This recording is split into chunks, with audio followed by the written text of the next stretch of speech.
Memos and emails and lies. Oh my. This is Writing the Right. I'm Sister Larissa. And I'm Brother Dan. And we have good news. The memo was released. Not good news because the memo was released, but because now you don't have to listen to that Snowflake podcast we talked about. Read my lips. Welcome to Writing the Right with Larissa and Dan, the brother and sister that you'll want to argue with as much as your own. You could put half of Trump supporters into what I call the basket of deplorables. But it's political bullshit. So what do you think of Dan? He's a jackass. Because our country is going to hell. So what do you think about Larissa? She has been a real disaster for a lot of people, including the Democrats, who frankly can't stand her. They're losers, they're babies. There's an old saying in Tennessee, I know it's in Texas, probably in Tennessee, that says, fool me once, shame on you. If fool me, we can't get fooled again. And now, here's Brother Dan and Sister Larissa. All right, so the memo came out. Thank goodness. Like I said, you're very lucky that you don't have to listen to that podcast. We listened to it, and woo! You are never going to listen to it. Yep, nope, ever. that will be deleted forever. It's not even going to be in the archives. So Well, we might do a blooper reel sometime. I can't lie. That might be fun. the We can put podcast that in. basically was a blooper reel. It was.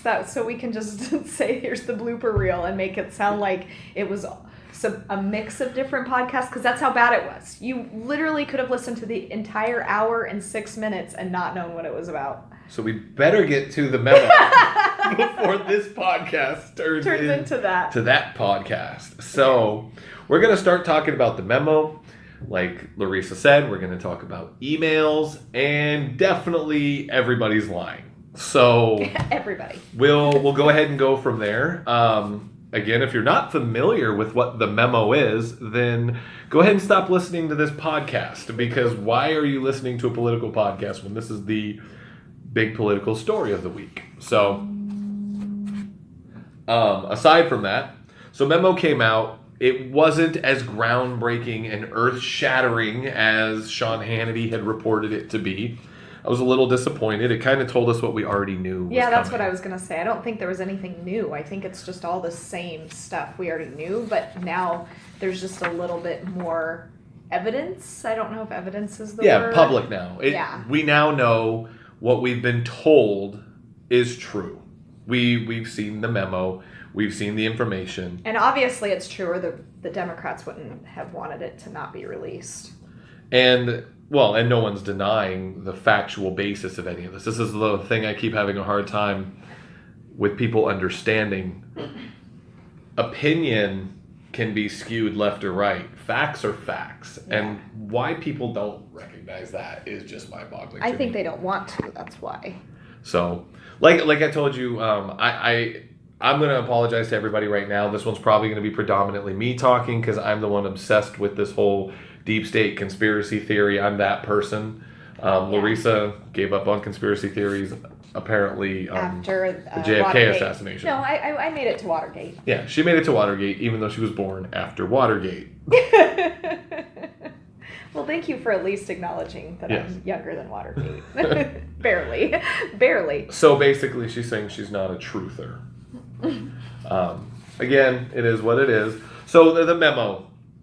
The big groundbreaking thing, the thing that was brand new to me, was that the Associate Deputy Attorney General, Bruce Orr, that his wife worked for Fusion, and that was known. To me, that was the most groundbreaking thing. I kind of knew everything else. When you read the snippets of it, I mean, again, a lot of it, the issue is this is a really big deal. The memo is a really big deal. We basically, the content of the memo is a big deal. The Yes. memo itself was yes, big of a deal. the content of the memo is a very big deal. They are violating the rights of U.S. citizens. Whether or not Carter Page was rightfully investigated, you can't plant evidence, and that's not okay. That's essentially what happened here. They were planting evidence in order to investigate something. And that's like beyond the scope. I mean, I've said this, and it is hyperbolic, but it's actually true. This really is worse than the Watergate crime.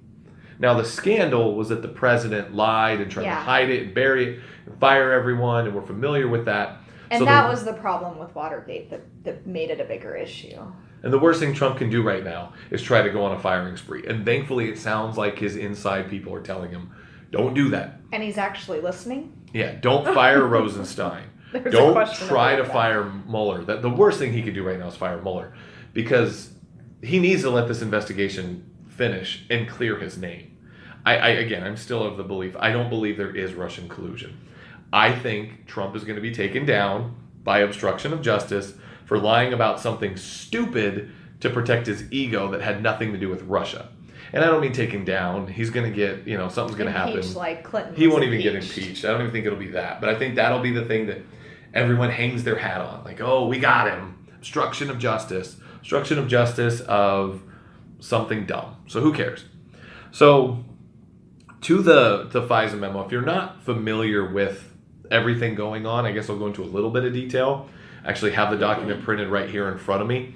I highlighted a few points of it that really stood out to me. So again, feel free to read it. I recommend doing that. That way you can see. But all the spin and everything about this, that, it was a dud, that's kind of the Republicans' fault. They hyped it up so much. Yeah. And they made it seem like it was so much bigger. I heard. Well, and then the Democrats saying they don't want it released. They're fighting to have it released. I think they did it intentionally, though, so it would seem less of a big deal when it was released. When they fought it long enough that they were able to get the media narrative out there. Yeah, absolutely. And get their already story. Started justifying what was going to be in there. We already knew what was going to be in there. Again, so here's the big things. Then Director James Comey signed 3 FISA applications in question on behalf of the FBI. FBI Deputy Director Andrew McCabe signed one. Then Deputy Attorney General Sally Yates, and then Acting Deputy Attorney General Dana Boente, and then Deputy Attorney General Rod Rosenstein. Each signed 1 or more FISA applications on behalf of the DOJ, all involving Carter Page. So his had 3 FISA renewals from the FISA courts. All of that's documented, and we know that.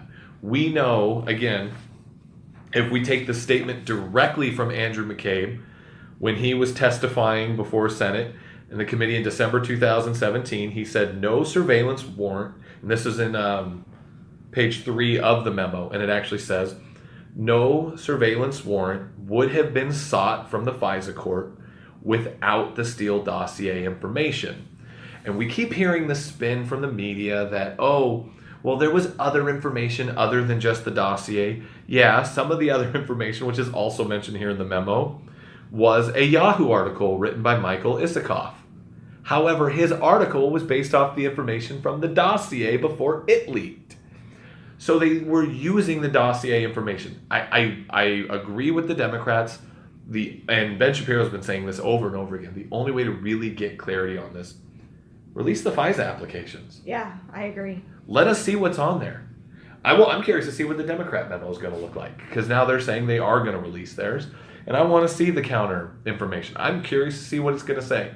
They say it's going to have damning details that are going to make Carter Page or Trump or whoever look bad. Then so be it. Then why haven't they released it yet? That doesn't make sense to me. It seems like they want to. To their defense, it's because they're the minority party, and it does take a majority vote in the Intelligence Committee. Yeah. So, from my understanding, the Republicans have agreed. It actually was a unanimous vote to release it. So, we'll see. I'm curious to see, but. Again, the big stuff about this isn't just it's not just the information and that they use the dossier. It's the cover-up of it. Yeah. And this is what's driving I mean, it's the same as the cover-up with the server and all of that with Hillary. I mean, everything's always a cover-up. Well, yeah, because everyone's always trying to cover their ass. I mean, that's just human nature. What bothers me is the media is complicit in all of this. I mean, think about the difference between Watergate, where it was everything they could do to expose the lie. Even if you want to get into liberal bias in the media, and we can do that all day. That's fine. They still went after Bill Clinton when the lies started coming out. They didn't try, the media didn't try to bury any of that. They went after him, and they were salacious, and the news was over the top, and it was big, and it was a big deal. But yet, everything Hillary's done and everything Barack Obama did, they bury it. And everything with Trump is just being pumped up like it's ridiculous. So that's the thing about this that really bothers me more than anything else, is the way the media they were writing articles about not releasing the memo. Since when is the media in the business of hiding information from the people openly? I mean, I get it. We know they do it. But now they're telling us they're doing it. And and they're fighting for it. They're fighting against transparency. And that's a scary thing to me. So a few more key points. Do you want to read some of it so it's not just my voice over and over again? I don't know. It's fine. Okay. So the dossier was compiled by Christopher Steele. Again, if you're not super familiar with this, he was hired by the DNC. He is a British spy, and he was hired by the DNC and paid through Fusion GPS, which, again, we have all that information to go and dig up dirt on the Trump administration. So they dug up dirt on anyone they could. They got some on Flynn, on Carter Page, and on Papadopoulos. Those were the three. So they were able to dig up dirt on three people in the administration's circle. Were those three. They weren't able to get it, and that's a big part of this. They weren't able to get any dirt on Trump or any of his kids or anybody important. It was three people. General Flynn, obviously being, Flynn being the most important of all of them. He clearly was something to the administration. They can try to blow off Carter Page and Papadopoulos as unimportant, but I think Flynn was. Carter Page was chosen because of his background and his history too. I think they knew that they had to choose someone that had a problem. What do you mean? Before, in our discussion, you were talking about the fact that he was already known to have ties with Russia and all of that. Yeah, correct? But I'm talking about the Trump administration bringing him in. Yeah. The Trump administration didn't know that he was already being investigated previously, but again, the investigation was closed. There was no more warrant to spy on him. So they were paid over $160,000 by the DNC in the Clinton campaign. Again, they do this in layers. That's what they do so well. They layer themselves to hide it. They paid via the law firm Perkins and Cole, and they paid the research firm Fusion GPS, who hired Christopher Steele to investigate for the dossier. So that, again, they go through so many layers to protect themselves. Well, again, it was pretty easy to kind of cycle through all this, and that's why they were able to do it. Neither the initial application in October of 2016 nor any renewals disclosed reference to the role the DNC and the Clinton campaign played in any of the investigation of any of the information. That's the part that the FBI sealed. That's the lie. That's the withholding information. They knew this was opposition research. They knew this was paid for by the opponent's campaign. Mm-hmm. They also knew it wasn't verified information, and they used it to justify getting the warrant. Now we're hearing all this other stuff about Papadopoulos and other things to justify the other spying, and it's all a big mess. This is either going to blow up into something really big, or unfortunately for us, I believe this is all going to get buried, and we're going to go back to business as usual with dishonesty and corruption and at all levels of government. just focusing on everything that Trump, all the name calling Trump is doing to everyone. Exactly. Because that's what all the articles, if you Google the memo, all the articles are about the name calling that Trump has done. And the important thing to remember about the Steele dossier is not only that it was paid for by the Clintons and the DNC, but that the FBI had also agreed and authorized separately to pay for the information.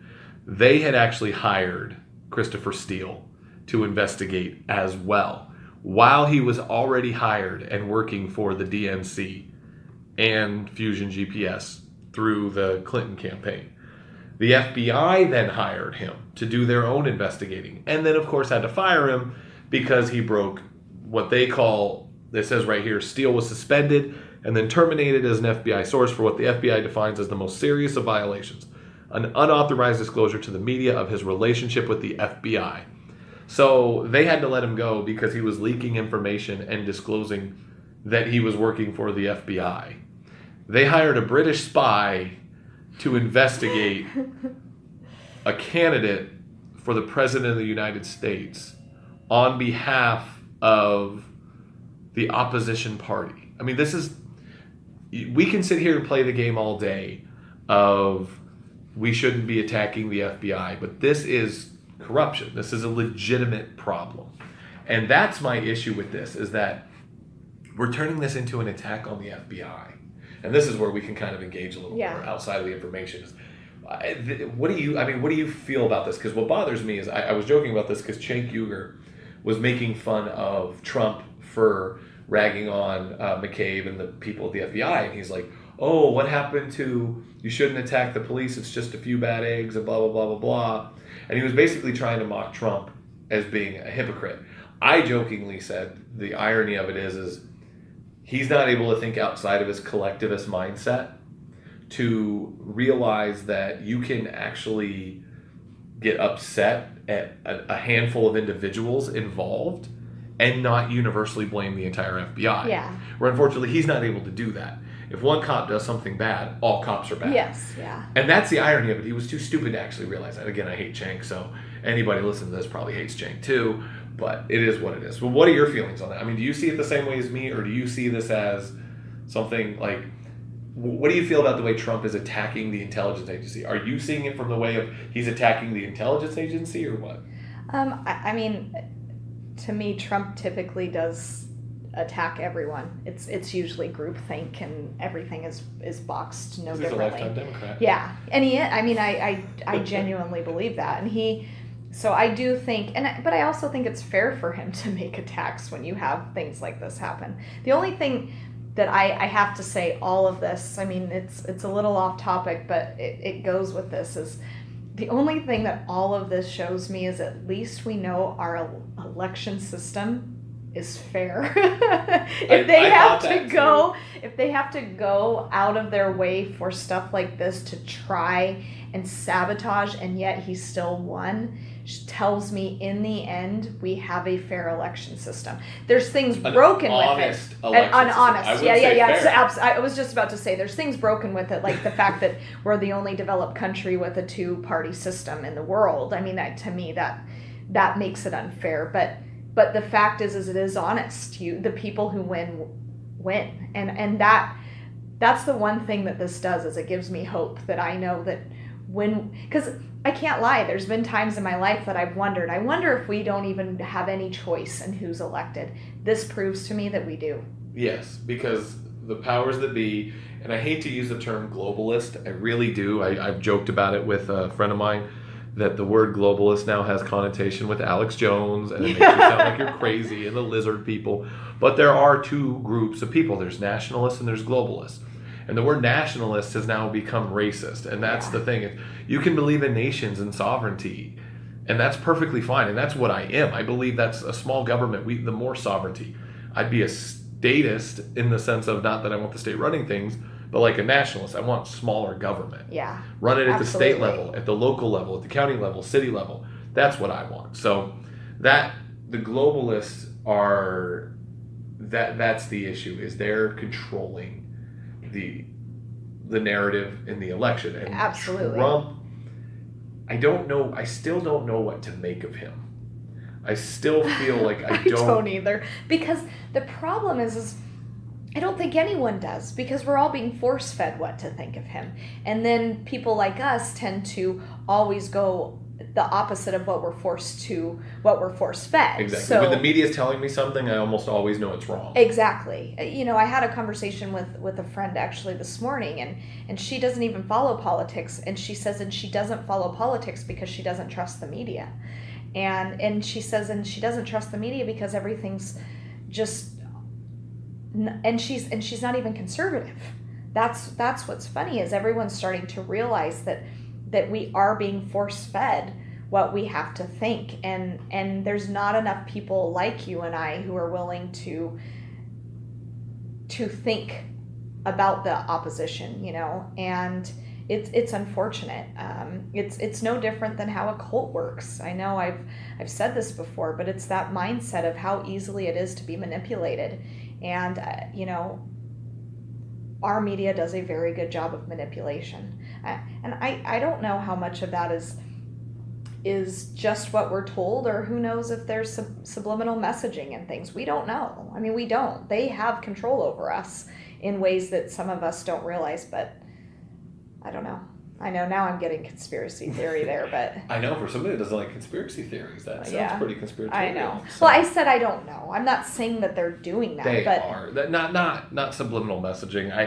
I think they. I'm just saying we don't know. Maybe they are. No, I mean, they could be putting stuff, you know, in the water that's making the frogs gay. So yeah, but there's not anything that I have the choice to not use my phone. I have the choice not to watch television. I have the choice not to read these things. So I mean, overall, and I still do all of those things and still can use my own mind. So in the end, I mean, they are using subliminal messaging. I clearly am able to resist. But. Well, I also wonder, like, you want to go really deep down the rabbit hole. You get into the matrix thought where they understand there's always going to be a natural affinity of a certain percentage of people that will reject the narrative. Yeah. So then they create a counter narrative. Yes. And now I'm even starting to become skeptical of people who I align with. No, I am too. Where I'm like, are they just the counter narrative to get us off? Like, this is. I mean, I'm not so much doing that, but I find myself rejecting everyone now. It's not where I'm only siding with people that agree with me. I mean, I'm able to at this point reject anyone because I don't trust anyone, and it's a horrible place to be. We should clarify. When you say you don't trust anyone, you mean politically. Oh yeah, kind of stuff. Yeah. I mean, this is a political podcast. Yeah, but I want to make sure that people don't think we're sitting in here wearing tinfoil hats. No. And like I said, I still use my phone. I still watch television. I'm still going to read. I'm not sitting there thinking, oh my gosh, the government's coming to get me. I mean, I don't, even though we have our full 11 listeners in Washington, D.C. I refuse to own an Echo or a Dot or any of those though. Because, I know. I have those. But I'm one of those. I won't. Like I just refuse to do that. I don't ever want to. I just don't have anything to hide. But it's not even a matter of anything to hide. That's the same excuse for people. Oh, why do you have a problem with the Patriot Act? If you have nothing to hide, it's not going to affect you. Yeah. Well, I'm not saying that. I'm just saying there's no reason for me not to want it. I mean, I'm hoping that that's not true, that they're listening or any of that. But even if they are, whatever. My barista the other day, bored. I paid with my debit card, and I actually said to her, I was like, yeah, I'm sorry, I don't have cash. She's like, I don't care. And I was like, yeah, I try to use cash anytime I'm buying food or anything like this. And she's like, why? And I was like, well, you're going to think I'm crazy, so I probably shouldn't tell you. I was like, but someday they're going to look at all of our spending. I said, that's why they do club cards. It's why they want everything to be electronic. And they're going to, my health insurance rates are going to go up because I eat at Taco Bell so many times. Or because I do this, and they're gonna start doing that stuff. And he eats a taco. He eats more fast food than anyone I know. He eats a taco. Yeah, Was that Italian? He eats a taco. He eats at more fast food places than anyone I know, so he needs to do that. Yeah, but well, now this is gonna be held against me in my health insurance court. This is worse. Yeah. So we are way off topic right now. The CIA is already listening. Yeah, we're way off topic. No, I told you. It's Trump, Ivanka. That's who's listening to us.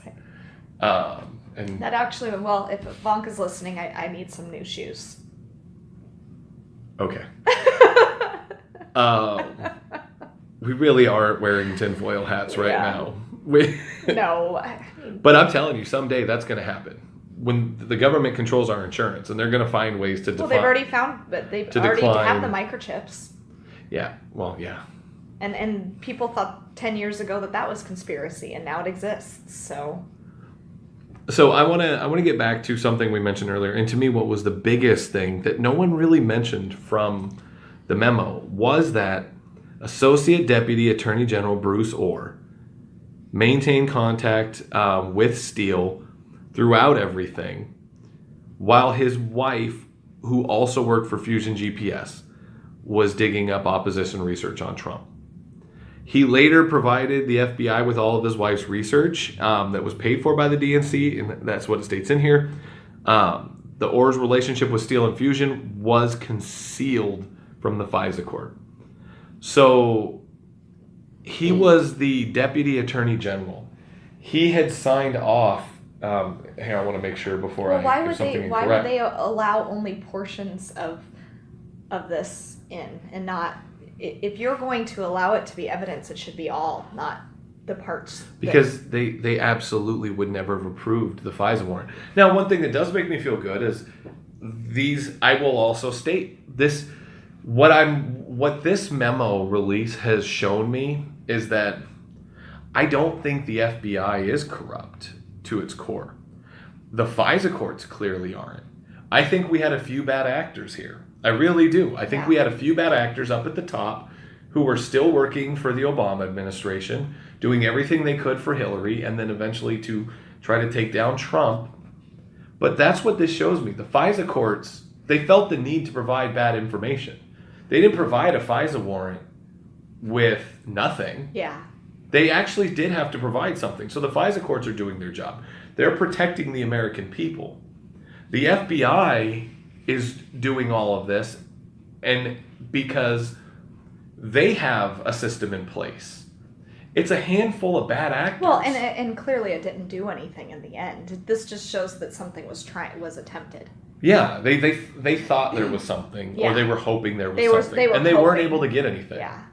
So the irony of all this is, even if they have dirt on Trump right now, that could be what Mueller's investigating. Maybe he's investigating a way for them to legally use something they illegally obtained. Yeah. It's like they broke into a house without a warrant. Yeah. They found the dead body, and now they got to go find a way to get a warrant to get in there. And I kind of feel like that isn't the dead body. Exactly. And I feel like maybe and they can't tell anyone that they already broke into the house and found the dead body. Yeah. So now they have to pretend. I hope that's not the case. I hope this is just a few bad eggs. I really hope that's what this is. And it probably is. And when we get into the emails, I think it's even more so going to appear that way. But the memo ends on section 4.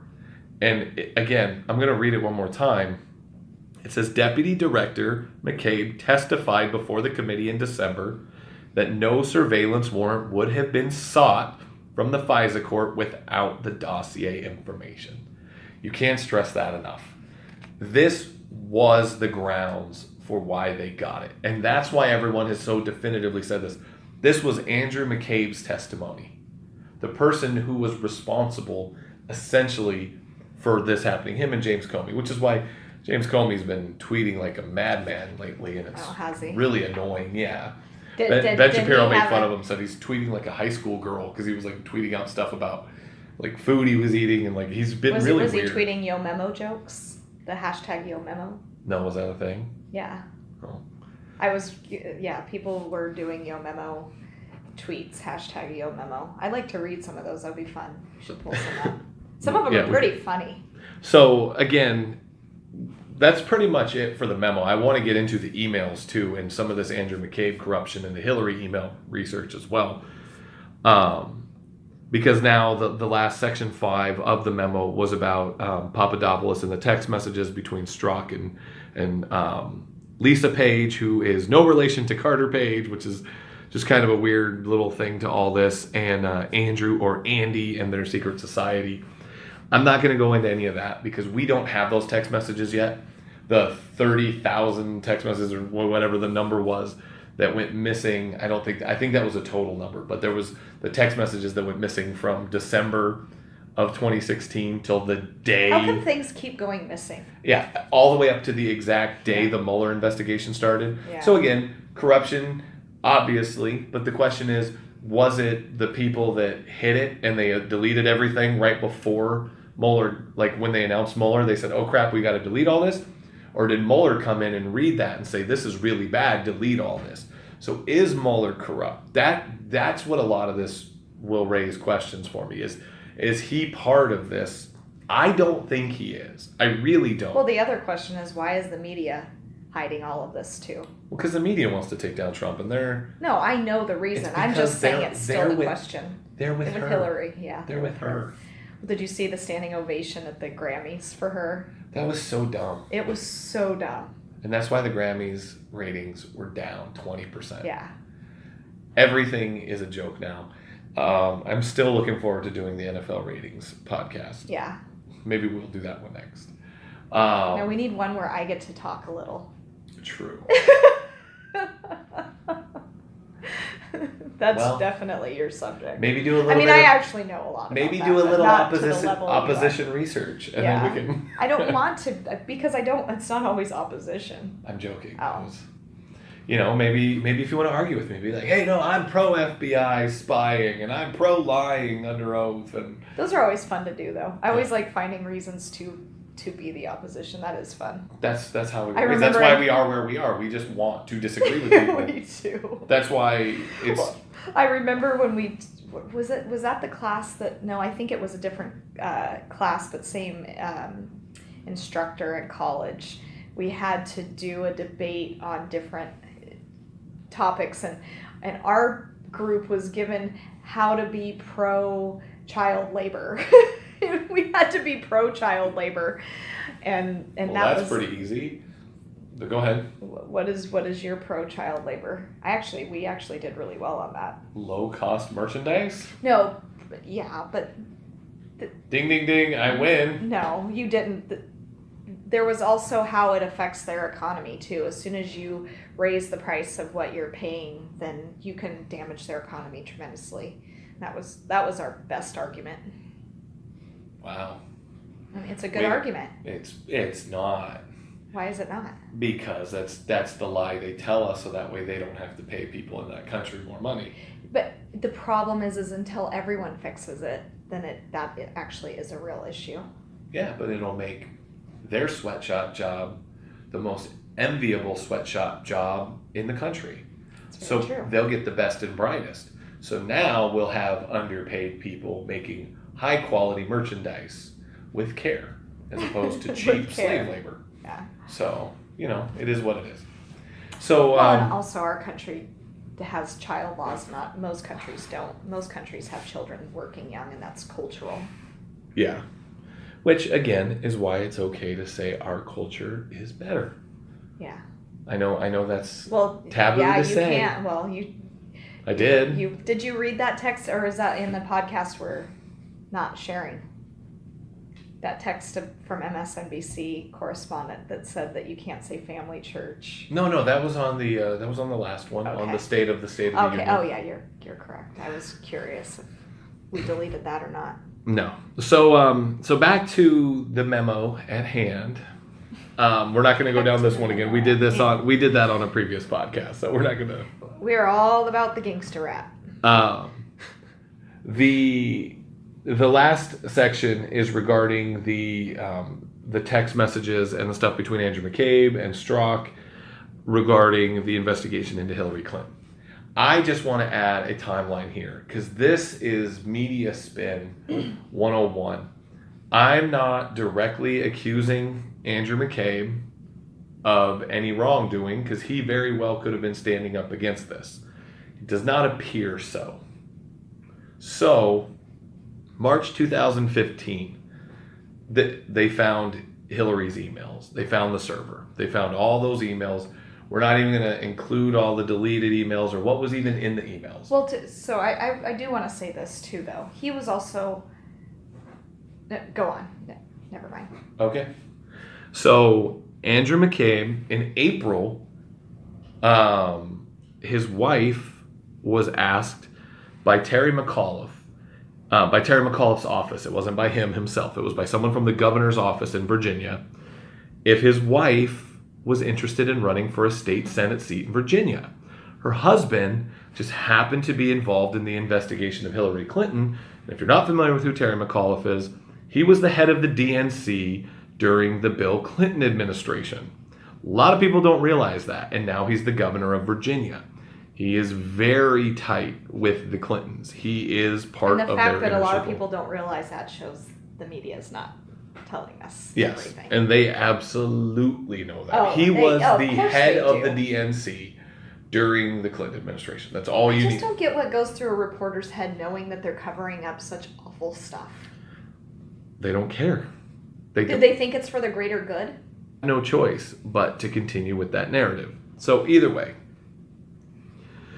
April 29th, Andrew McCabe is warned of his conflict of interest in the investigations regarding any corruption in the state of Virginia while his wife is running for that seat.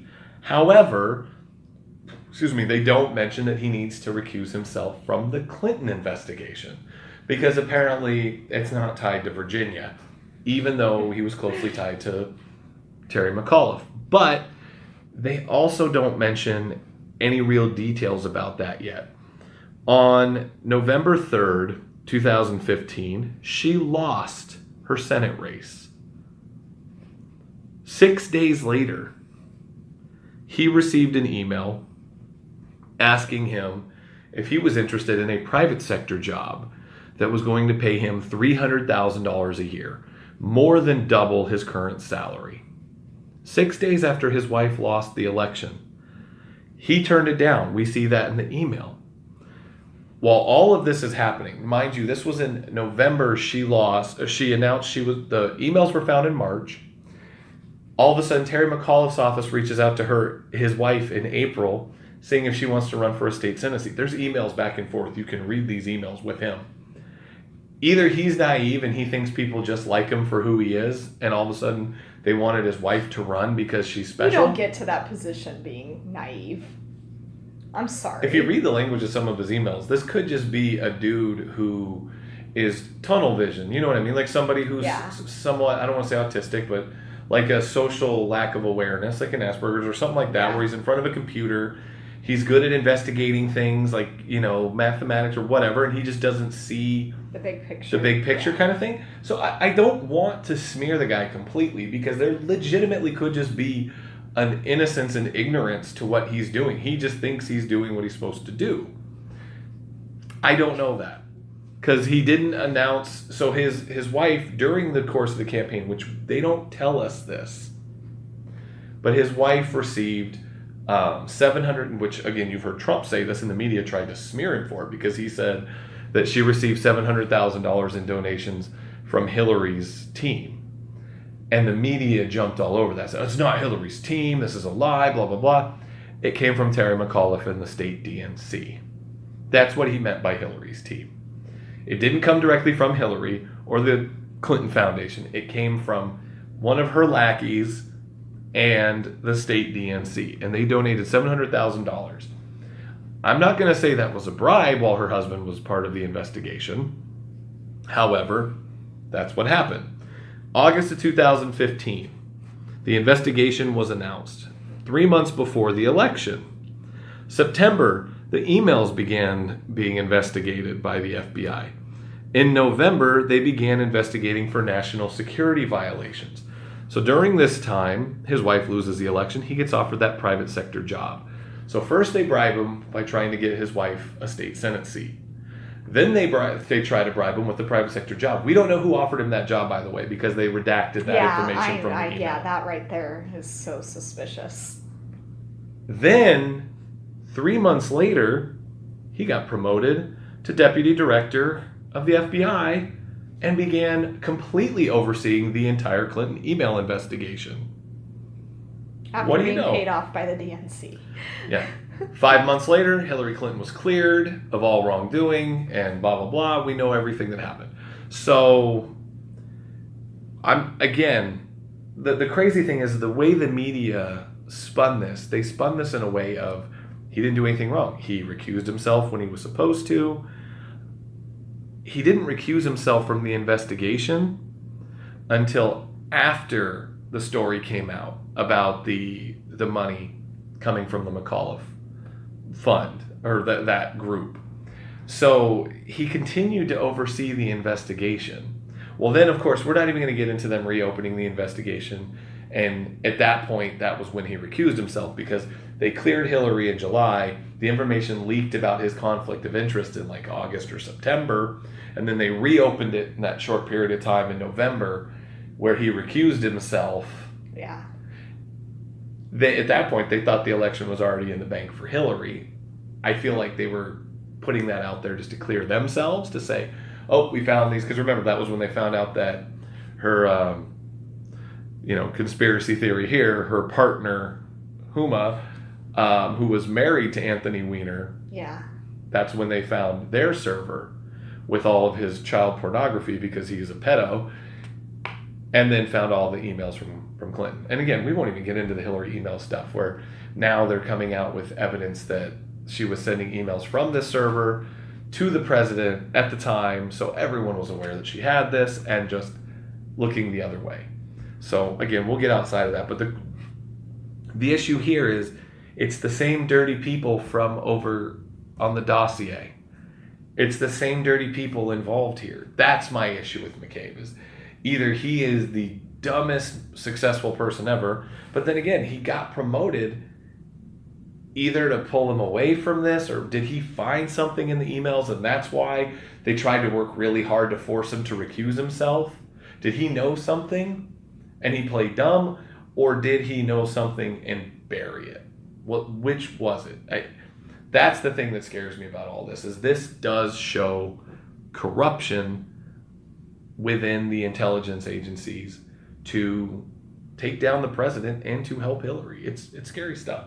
So again, I know this has been mostly me talking. Why is Hillary such a savior for the DNC? Money. It's all about money. Remember, she saved the party. They were bankrupt. Barack Obama bankrupted the Democrat National Committee. People ignore that.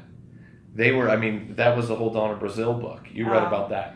Yeah. They were in massive amounts of debt. He completely destroyed the party and gutted it.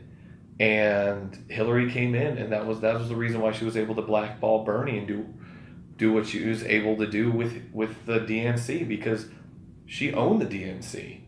I mean, Donna Brazile can act like she's a hero all she wants now. I know. She was part of all of it. Yeah, I know. That's what's so frustrating, is she acts like it's just because she was losing.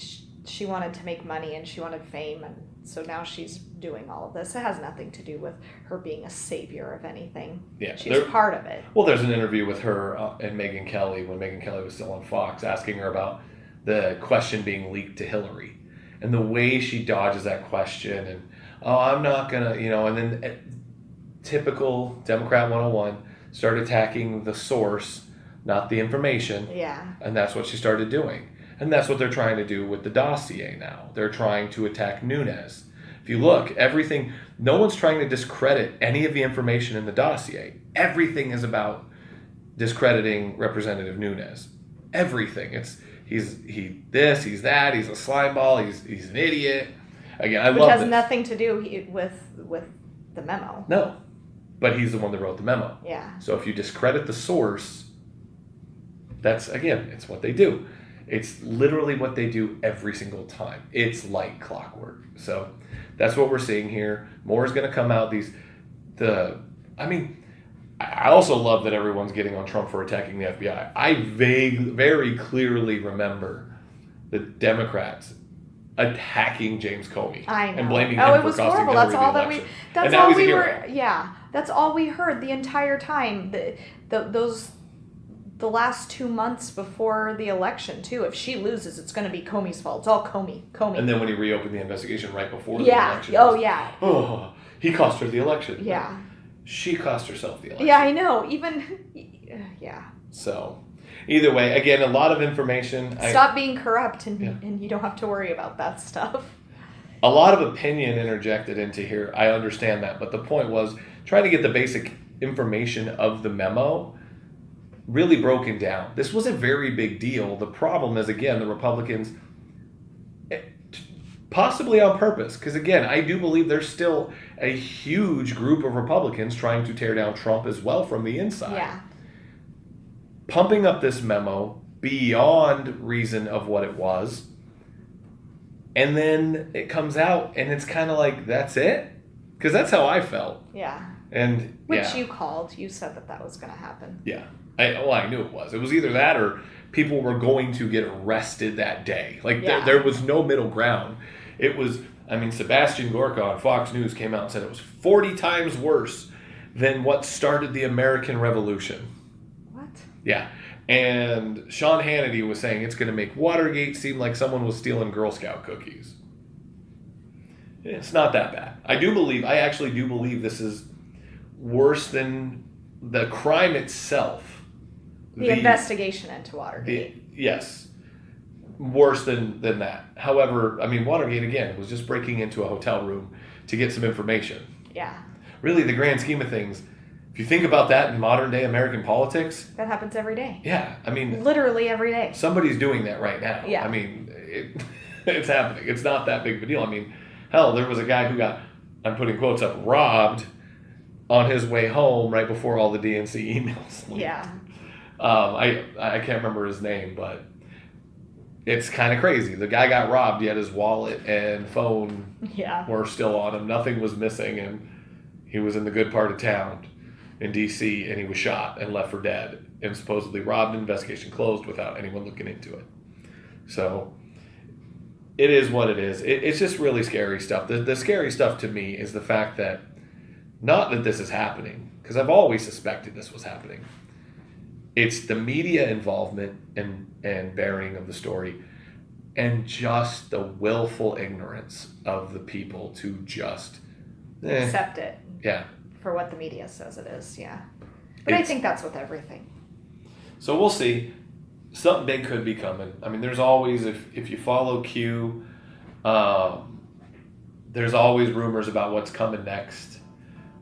Q was talking about arrests coming after the war. Now I'm hearing that this memo was just step one and blah, blah, blah. So I don't know. I'm not into the crazy, Q following stuff, but I talked to someone that always gives me updates on what he's tweeting out and what he's sharing on 4chan or Reddit or whatever he posts on. So we'll see. I'm curious to see how this goes, but as of right now, this is what we have. This is our memo. It leaked, and again, you're welcome for not having to listen to the Conservative Snowflake podcast, because that was the best part about this snowball. I don't know what I was going to say. The Snowflake. Smemo. The memo. Snowflake memo. All right, thanks. We should just cut out after Snowflake memo. That should be the last.